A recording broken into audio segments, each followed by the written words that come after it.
Chaque journée au Sahara nous donne droit d'avoir un nouveau programme qui retient l'attention des participants. Évidemment, Jassimia, c'est le cas de la journée de l'APROMAC qui tient ses promesses.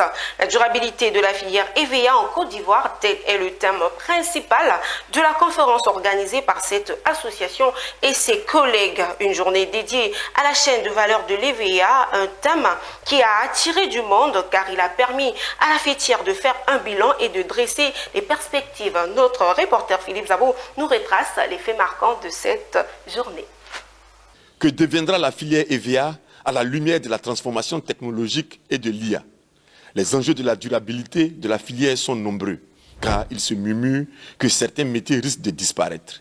La conférence débat initiée par l'APROMAC a répondu à toutes ces questions et les défis de la durabilité semblent être maîtrisés. La question de la durabilité, c'est une question qui est maîtrisée au sein de la filière et il était important pour nous à cette édition-là de pouvoir les présenter. Les programmes de subvention des plans initiés par l'APROMAC prenaient en compte déjà ce paramètre-là, ce facteur. Alors, pour un producteur qui veut planter, qui veut créer une plantation d'EVA, l'APROMAC s'assure déjà que cette plantation-là n'est pas faite dans une forêt ni dans une forêt classée. Alors donc on délimite sa parcelle, on fait la visite du terrain pour s'assurer que c'est une jachère ou une savane qui sera mise en valeur. En ce moment, l'APROMAC subventionne les plants. Alors en plus de ces facteurs, il y a tout ce qui est épices rurales. Vous savez, aujourd'hui, quand on parle de durabilité, c'est nettement lié étroitement lié aux conditions de vie des producteurs. Alors les conditions de vie, ça passe aussi par le reprofilage des pistes. Un producteur, vous conviendrez avec moi, qui produit et qui ne peut pas acheminer sa production vers les usines, c'est un investissement à perte. Alors l'APROMAC prend sur elle de pouvoir reprofiler toutes ces pistes-là gratuitement pour les producteurs, pour leur permettre effectivement d'évacuer leur production. Et voilà.